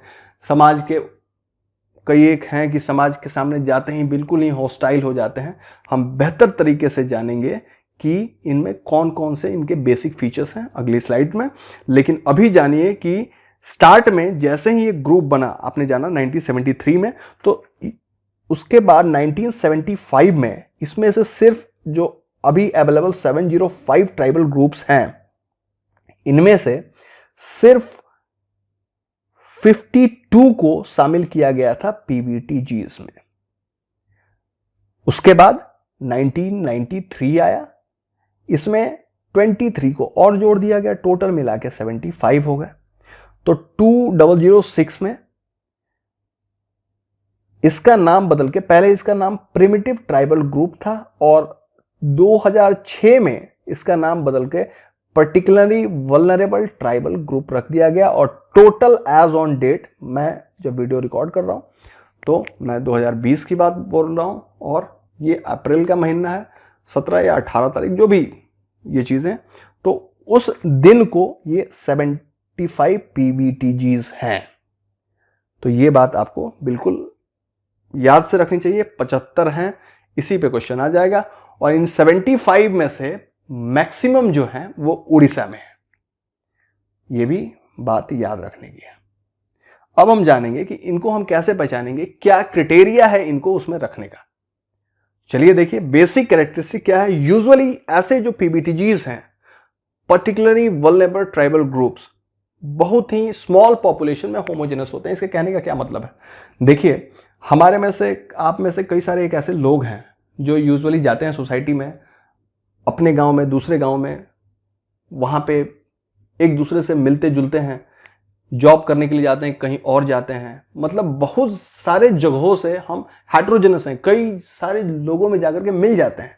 बट ये लोग जो हैं, जिस ट्राइब के हैं उससे बाहर निकल के जाना ही नहीं चाहते, सेल्फ आइसोलेटेड रहते हैं ये। तो दिखते ही पता चलता है कि ये लोग जब मेन स्ट्रीम से नहीं मिल रहे हैं, मतलब कि अपने ही स्मॉल पॉपुलेशन में ये होमोजेनस है, फिजिकली आइसोलेटेड रहते हैं। ऐसी जगहों पे ये भाग जाएंगे जहां पे मतलब यूजुअली ये मेन स्ट्रीम से मिलेंगे ही नहीं। जब मेन स्ट्रीम से नहीं मिलेंगे तो यूजुअली इनका डेवलपमेंट बहुत ही स्लो होगा, चीज़ों को ये एक्सेप्ट नहीं करते हैं। तो जब चीज़ों को ये एक्सेप्ट नहीं करेंगे, लोगों से नहीं मिलेंगे, आइसोलेट रहेंगे, तो यूजुअली ये सारी चीज़ें इनको समाज से, जो समाज की जब चीज़ों को नहीं सीखेंगे तो वैसे ही वो इनसे अलग रहेंगे और वल्नरेबल तो हो ही जाएंगे। तो ये फिजिकली आइसोलेशन का हो गया। तीसरा कि इनके पास जो भी लैंग्वेज है जिससे भी ये आपस में कम्युनिकेट करते हैं, वो लैंग्वेज बस बोलने की लैंग्वेज है और ये आपस में उन चीज़ों को समझते हैं। इनके पास अभी भी रिटन लैंग्वेज नहीं है, मतलब कि बोली है, they have got the speech, but language नहीं है जिसको कि लिख वगैरह सकेंगे। तो ये सारी चीजें हैं। फिर बहुत ही सिंपल टेक्नोलॉजी यूज करें। सिंपल टेक्नोलॉजी से आप क्या समझते हैं? सिंपल टेक्नोलॉजी क्या होगी? मान लीजिए कि अगर ये आज भी हंटिंग में है, तो चलिए अगर दूसरे जो भी 7050 ट्राइब्स हैं जो काफी आगे हो गए हैं, उनमें कई सारों के पास हंटिंग के लिए गन भी है या फिर लोहे वगैरह के बने हुए औजार या हथियार हैं, इनके पास अभी भी पाएंगे कि लकड़ी में आगे स्टोन को नुकीला करके इन्होंने लगा रखा है। कितनी सिंपल टेक्नोलॉजी, आज भी बहुत ही प्रिमिटिव है। उसके अलावा अगर इनके पास हल है, आज भी वो लकड़ी के फालों पे चलता है, जबकि बाहर दूसरी जगहों पे आज हम हल स्टील का यूज करते हैं। कई जगह पे बैलों से चलने वाला तो खत्म ही हो गया, हर एक जगह पे ट्रैक्टर नहीं चलते हैं। ट्रैक्टर से आज हटा दीजिए, कंबाइंड मशीनें आ गई हैं जो खेतों में कटाई करती हैं, लेकिन इनके पास ऐसा नहीं है। आज भी ये हो सकता है जानवरों में या खुद ही खींचते हैं, लकड़ी का हल फाल ये सब लगाए हुए, मतलब बिल्कुल ही सिंपल टेक्नोलॉजी का ये यूज करते हैं। बहुत ही चेंज इनमें धीरे है। बहुत चेंज धीरे का होने का क्या मतलब है? कई एक रीजन है। जिस फिजिकल कंडीशन में ये रहते हैं, उस फिजिकल कंडीशन में एक तो उनकी पॉपुलेशन कई एक रीजन की वजह से बढ़ नहीं पाती है। अब उन रीजन में आप क्या क्या हो सकती हैं, आप जरा इन चीजों पे ध्यान दीजिए। ऐसे डिफिकल्ट टेरेन में रहेंगे जहां पे बीमारियां, ये सारी चीजें बहुत ज्यादा होती हैं। अब उन बीमारियां होने की वजह से जो इनमें मोर्टेलिटी रेट वगैरह है वो बहुत ज्यादा है। जब वो मरने लगेंगे तो पॉपुलेशन, हो सकता है बच्चे पैदा हो रहे हैं, लेकिन उसमें से बहुते प्रति 1000 में से 50-60 वैसे अगर मर जा रहे हैं, तो वैसे इनकी पॉपुलेशन कम होनी ही है। दूसरा कि जो 5 साल से कम उम्र के हैं, उनके भी हेल्थ ऐसे ही, मतलब अच्छी मेडिकल फैसिलिटी नहीं होने की वजह से वो वैसे, मतलब पॉपुलेशन रेट ऐसे कम होता जाएगा। कई सेक्सुअली बहुत सारे डोरमेंट हैं।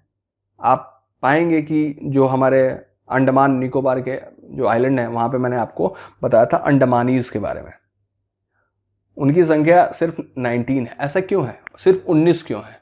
19 से बढ़े क्यों नहीं?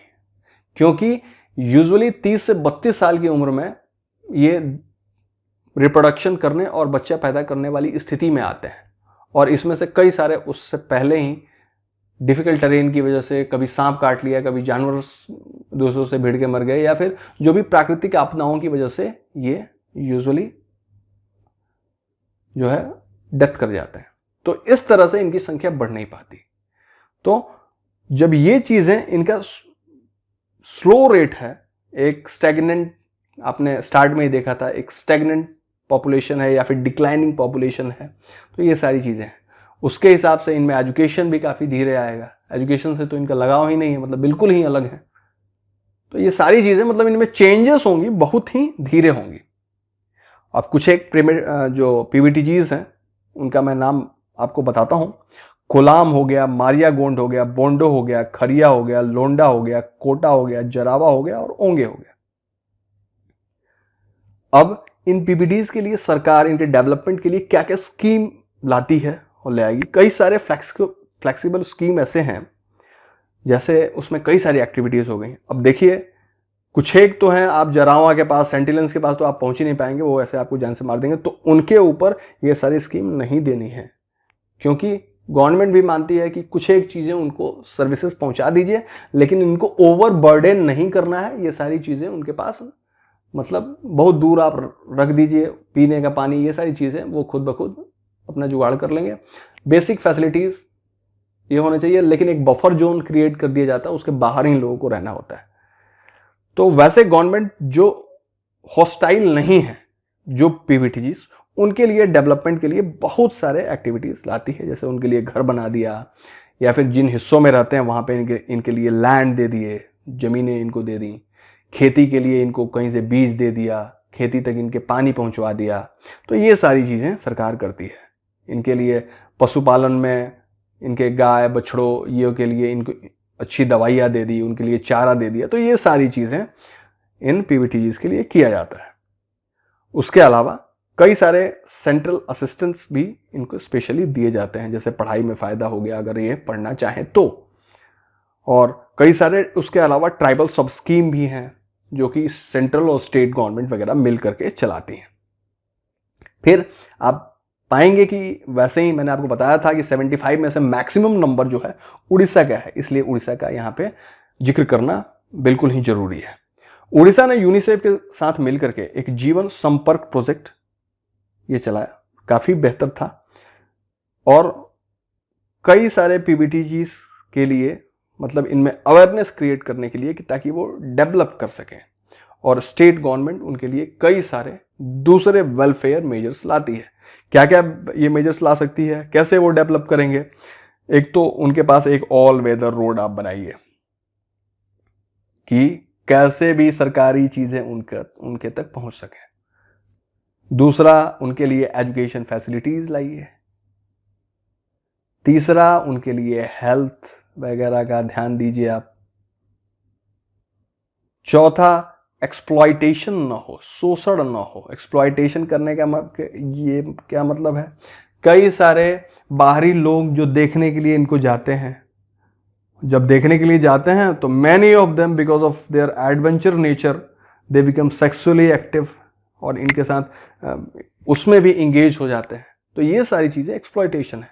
कुछ एक उनको पैसे के लालच में ले आएंगे, ले जाके बेच देंगे, या अपने यहाँ पे बॉन्डेड लेबर का काम कराएंगे। तो ये सारी चीज़ें एक्सप्लॉयटेशन को रोकना है। इन सारे मेजर्स को स्टेट गवर्नमेंट जो है इनके वेलफेयर के लिए लेती है, ताकि इनका डेवलपमेंट हो सके।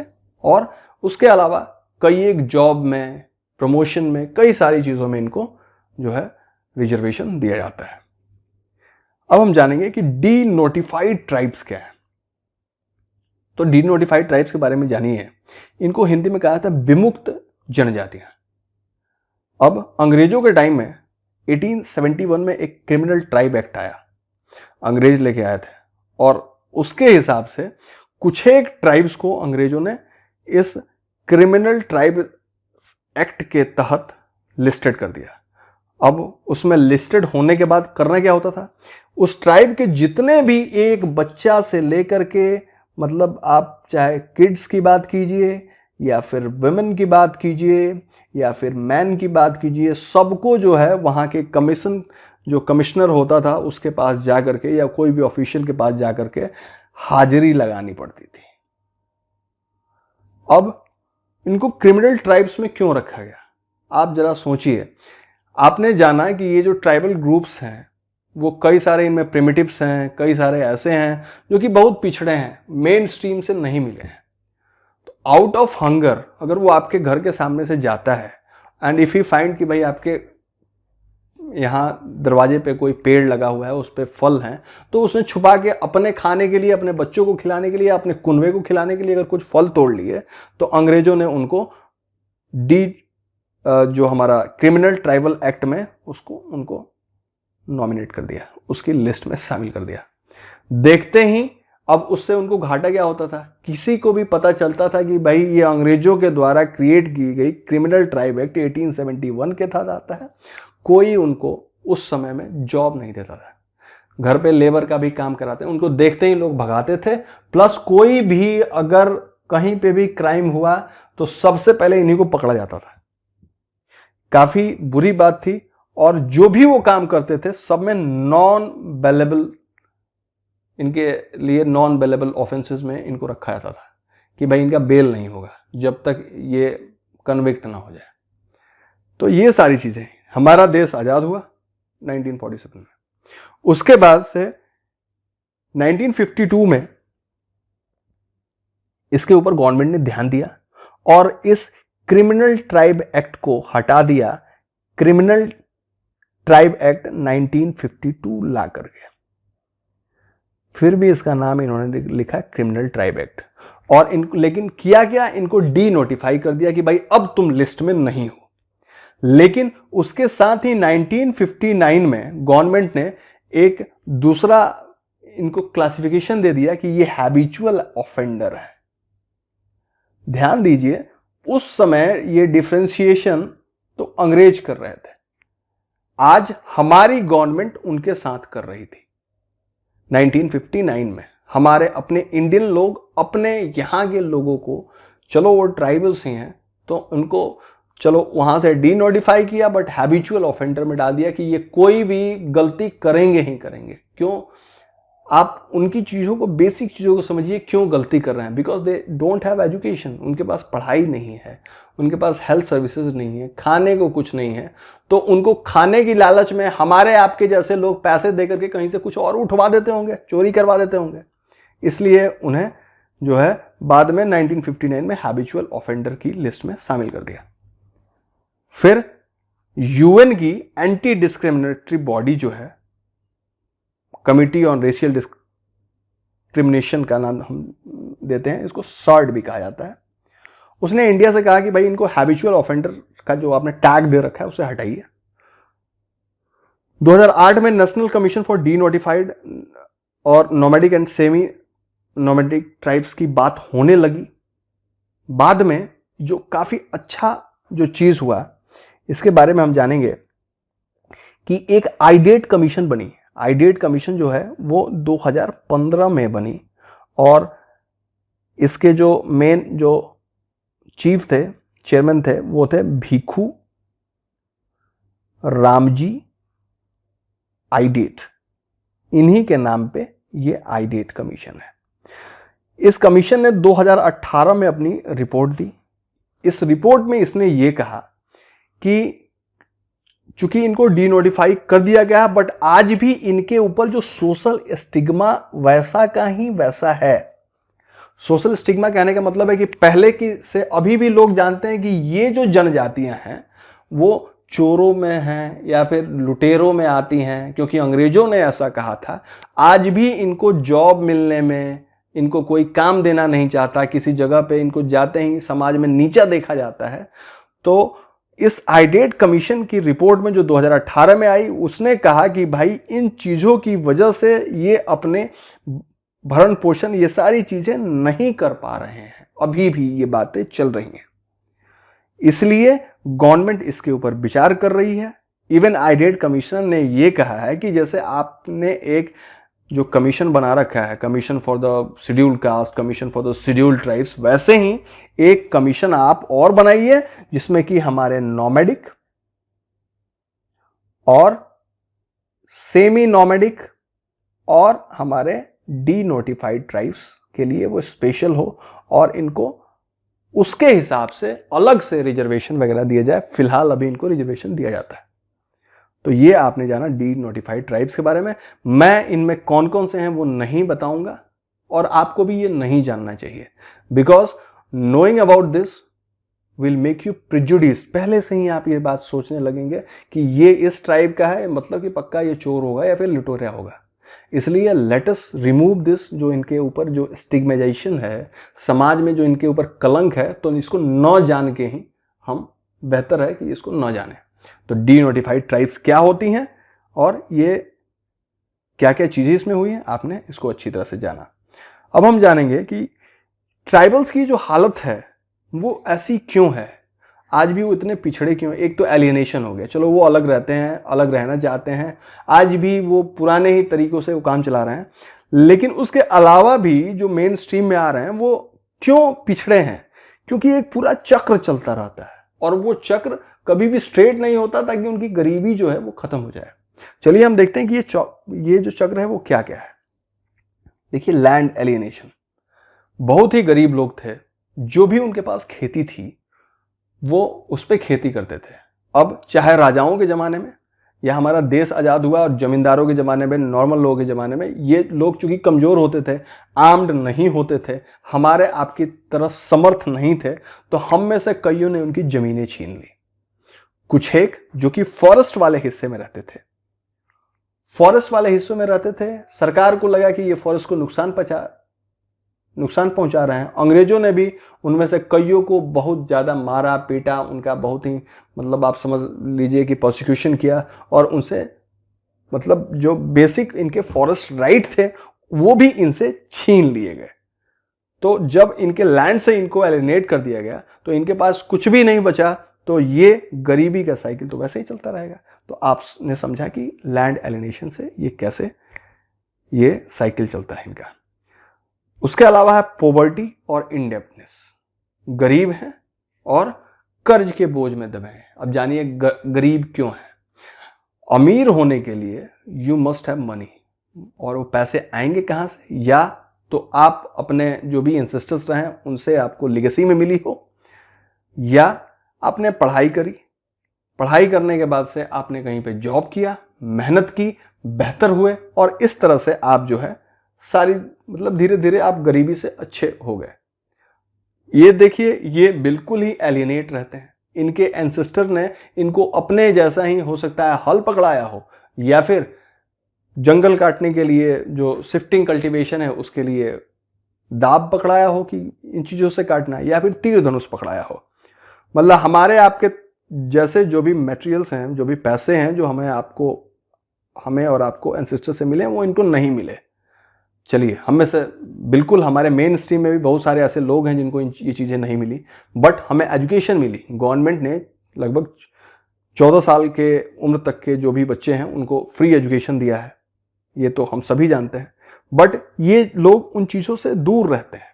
क्योंकि ये दूर रहते हैं, उसकी वजह से ये उस पॉवर्टी के साइकिल को कभी तोड़ नहीं पाते।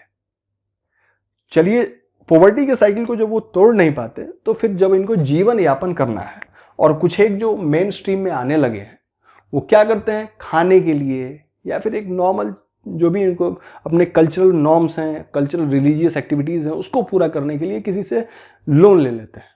अब उस लोन को पूरा करने के लिए अब बाहर बैंक से तो लोन लेते नहीं है।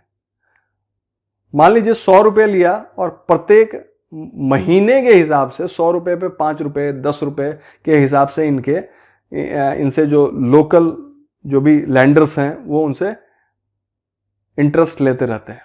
तो इस तरह से ये कर्ज के बोझ तले डूबते जाते हैं। तो ये साइकिल कभी टूटता नहीं। हेल्थ एंड न्यूट्रिशन, आज हमारी गवर्नमेंट कई सारे आंगनबाड़ी और ये सारी चीज़ों को गवर्नमेंट ने चला रखा है, जो कि गांव में भी जो गरीब तबके के लोग हैं उसकी वजह से उनके बच्चों का हेल्थ होगा, या फिर जो न्यूट्रिशन है वो न्यूट्रिशन मिलता रहेगा। हर एक जगह पे जो प्राथमिक स्वास्थ्य केंद्र हैं, या फिर शहरों में जाइए, हर एक जगह पे हैं जहाँ पे फ्री फैसिलिटीज़ हैं मेडिकल की। हमारे देश में ऐसा है और इसको आपको पॉजिटिव नज़रिए से देखना होगा।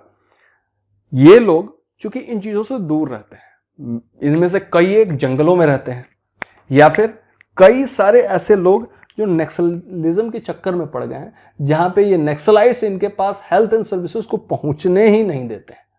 न्यूट्रिशन की बात करें, हमारे आपकी जैसे इनके पास मान लीजिए आंगनबाड़ी जैसी कोई भी चीज़ नहीं है कि इनके पास गवर्नमेंट की भी चीज़ें पहुंच जाए।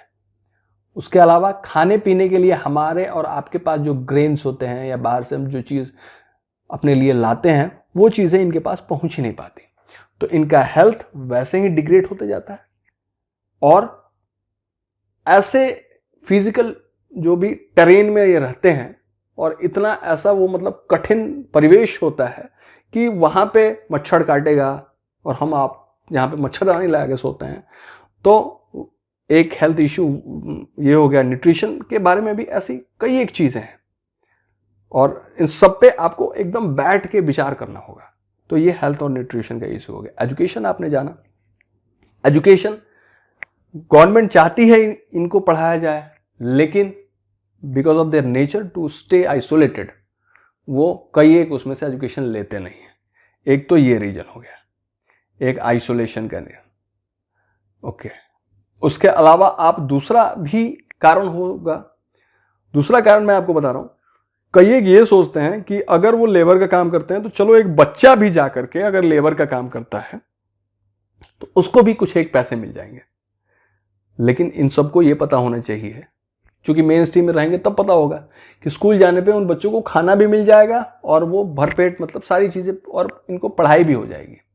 गवर्नमेंट ने ऐसी फैसिलिटीज कर रखी हैं। तो इस तरह से आइसोलेशन की वजह से प्लस मतलब खाने को नहीं है इसलिए बच्चे को भी काम में यूज़ कर लिया, इसलिए उसको एजुकेशन नहीं मिली। नक्सलिज्म जो कि वहाँ तक एजुकेशन फैसिलिटीज़ को पहुँचने ही नहीं दे रहा, क्योंकि अगर ये लोग पढ़ लिख गए तो उनके लिए वेपन का काम कौन करेगा। तो इस तरह से ये एजुकेशन भी इनको एजुकेशन नहीं होने की वजह से ये पीछे हैं। कल्चरल प्रॉब्लम, इनके कल्चर ऐसे रहते हैं क्योंकि ये लोग अपने में ही, आपने जाना था पीवीटीजीज के बारे में कि they are homogeneous in a very small society. जो इनका जो रहने का तौर तरीका है, जो इनके लोग हैं उसी के बीच ही रहेंगे। वो जो कल्चर हो गया इनको बाहर के मेन स्ट्रीम लोगों से मिलने से, एमलमेट होने से और एजुकेशन और हेल्थ और इन सारी चीज़ों में आने से इनको रोकता है कि तुमको इन लोगों से नहीं मिलना है। कई एक जो इनके वर्त मतलब त्यौहार हैं और ये चीज़ें हैं उनको हमेशा उन चीज़ों से बांध के रखती हैं, इसकी वजह से वो बाहर नहीं निकल पाते। इन्वायरमेंटल प्रॉब्लम्स, कई सारे ऐसे डिफ़िकल्ट टेरेन में रहते हैं, ऐसी जगहों पे रहते हैं जहाँ पे मेन लैंड से इनका ये नहीं। सेंटिनल्स को देखिए, जरावास को देखिए, अंडमानीज को देखिए, ये कहाँ मेन लैंड से ये जुड़े हुए हैं।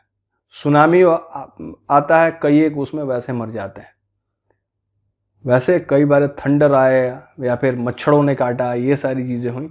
मतलब ऐसा इन्वायरमेंट है कि उसमें नॉर्मल आदमी हमको आपको छोड़ दें, इनके पास भी बाहर से दुकान से खाने को कुछ नहीं ये मिलेगा। अगर आपको सारे इक्विपमेंट दे दिया जाए और आपको जंगल में छोड़ दिया जाएगा, आई डोंट थिंक कि आप कुछ एक दिनों से ज़्यादा जो है सरवाइव कर पाएंगे। उसी इन्वायरमेंट में ये पूरा इनका मतलब कई एक हजार सालों से ये रह रहे हैं। तो वो इन्वायरमेंट भी है जो कि इनको इस साइकिल से निकलने से, जो इनकी प्रॉब्लम है उससे रोकता है इनको। फिर हम जानेंगे नक्सलिज्म, बहुत ही बड़ी प्रॉब्लम है। आज हम जानते हैं कि जो हमारे चाहे सीआरपीएफ हो गया या फिर कोई सा भी जो पैरामिलिट्री जो इनको रोकने के लिए जाती है, इनमें से कई एक ट्राइबल लोग 200-200, 400-400 लोग मिल करके हमारे ऐसे जो अर्धसैनिक बलों के जो गाड़ियों हैं उनको रोकते हैं और उसको गोलियों से छलनी करके और ये कर देते हैं। तो क्या इनके पास इतना दिमाग हो गया है कि ये जा करके ऐसे लोगों को मारते हैं? और जब पुलिस छानबीन करने के लिए जाती है उन गाँव में तो पाती है कि ये तो मतलब इनके पास खाने के लिए नहीं है, तो फिर ये लोगों को मारेंगे क्यों? बिल्कुल ही मार सकते हैं, क्योंकि इनके जो आका हैं इनको सिर्फ खाने की रोटी के लिए और या फिर इनको कुछ एक सब्सिस्टेंस की वाली चीज़ें दे दी गई, या फिर इनको हथियार दिखा करके कि अगर तुमने ये काम नहीं किया तब तुम्हें मार दिया जाएगा। मतलब इनकी जो बेसिक नीड्स हैं उसका यूज़ करते हुए वो ये जो नक्सलाइट्स हैं, जो इलीट नक्सलाइट हैं, जिनके अपने बच्चे या फिर फॉरेन में पढ़ते हैं और ये सारी चीज़ें करते हैं, इनका यूज़ करते हैं। उसकी वजह से जब पुलिस मारती भी है, अर्धसैनिक बल, मिलिट्री, ये सब लोग इनको मारती है, तो यही ट्राइबल्स मरते हैं। तो ये नक्सलिज्म इनके पीछे रहने का बहुत बड़ा कारण है। और आप देख लीजिए नक्सलिज्म है कहाँ का। अगर पूरा रेड जोन अगर आप उठाते हैं तो आप देखेंगे कि ये कहाँ कहाँ था। आंध्रा के कुछ एक हिस्सों में, उसके बाद मध्य प्रदेश में। देखिए ये वो जगह हैं जहाँ पे मैक्सिमम ट्राइबल पॉपुलेशन है। आज छत्तीसगढ़ में, झारखंड में, उड़ीसा में, कुछ एक बिहार के हिस्सों में, वेस्ट बंगाल में। मतलब कि इन नक्सलाइट्स को भी पता है, I am speaking about the elite class of the Naxalites, कि कौन से लोग इनके बहकावे में आ सकते हैं।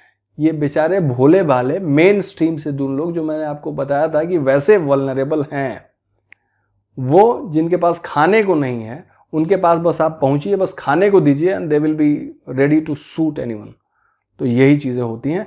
और मान लीजिए कि आउट ऑफ फियर अगर ये तैयार नहीं होते हैं तो फिर इनको गोली मार दी जाती है। तो ये नक्सलिज्म, वैसे गवर्नमेंट हमारी पूरी कोशिश करके इससे लड़ने की कोशिश कर रही है और लड़ रही है बेहतर तरीके से, लेकिन अभी भी इसमें कई एक सारी चीज़ें होनी है। मेन अगर हम इनके इश्यूज़ को, इनके तक अगर हम हेल्थ सर्विसेज पहुंचाएं, ऑल वेदर रोड पहुंचाएं, ताकि हमारी सेनाएं वहां तक पहुंच सकें, इनको एजुकेशन दें, तो शायद ये सारी चीज़ें खत्म हो सकती हैं। जानिए इसके थोड़ा डेटाज आप देखिए। 2011 के सेंसस के हिसाब से 65% ऑफ ट्राइबल जो थे वो लैंडलेस थे। लैंडलेसनेस मैंने आपको बताया था कैसे इनको अपने लैंड से एलिनेट किया जा रहा है। उसी में 65% जितने ट्राइबल्स हैं उनके पास जमीन ही नहीं है अपनी। आपने जाना भारत के पूरे पॉपुलेशन एज ऑन 2011 जो 2011 में थी, उसके 8.69% समझिए पॉपुलेशन जो है लगभग आपके 10 करोड़ के आसपास, 10-11 करोड़ के आसपास जो थी वो ट्राइबल थी।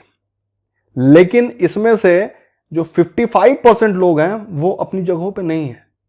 या तो उनको उनकी ज़मीन से भगा दिया गया है, या फिर अगर वो फॉरेस्ट में रहते हैं तो वहाँ से भी जो फॉरेस्ट महकमे के जो अंग्रेज़ों के टाइम के या फिर हमारे भी टाइम में कई एक जगह हैं जहाँ से इनको भगा दिया जाता है। आज भी इनकी जो गरीबी है, गरीबी के कारण मैंने आपको बताए थे, वो लगभग 50% से ज़्यादा है, जबकि नेशनल एवरेज जो है वो लगभग 40% के करीब है। इन्फेंट मोर्टेलिटी रेट की अगर मैं बात करता हूँ तो प्रति 1000 में ट्राइबल्स के 45 बच्चे मर जाते हैं। वहीं पे जो नॉर्मल लोगों के है उसमें 1000 में 32 ही मरते हैं। तो आप ये सारी प्रॉब्लम्स को आपने अच्छी तरह से देखा, समझा। अब इन सारी चीज़ों को समझने के बाद हमने यही अंदाज़ा लगाया कि ये वास्तव में तो प्रॉब्लम है, लेकिन गवर्नमेंट इनको कैसे एडमिनिस्टर करेगी और कैसे कर रही है और कौन कौन से सेफगार्ड्स हम इनको दे सकते हैं, ये हम देखेंगे नेक्स्ट लेक्चर में। उसके अलावा उसी में हम देखेंगे कि कुछ एक जो इंपॉर्टेंट ट्राइब्स हैं उनकी क्या क्या एथनोग्राफिक है, किस किस रेशियल ग्रुप से वो बिलोंग करते हैं। मैंने थोड़ा सा यहाँ पे आपको बताने की कोशिश की थी, but I couldn't cover all.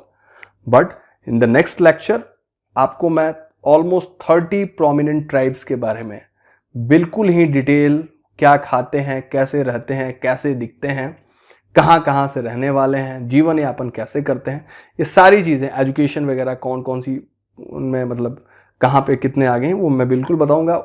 उसके बाद जो आगे वाली वीडियोस होंगी उसमें मैं आपको बताऊंगा कि जो भी आइलैंड की हमारी ट्राइब्स हैं, ये सारी चीज़ें। लेकिन अगले वीडियो में हम जानेंगे administration and safeguard of tribals और ethnography, study of some important tribes. तो आई होप कि ये वीडियो आपको काफ़ी अच्छा लगा है। अच्छी तरह से देखिए, समझिए। थैंक्स। जय हिंद।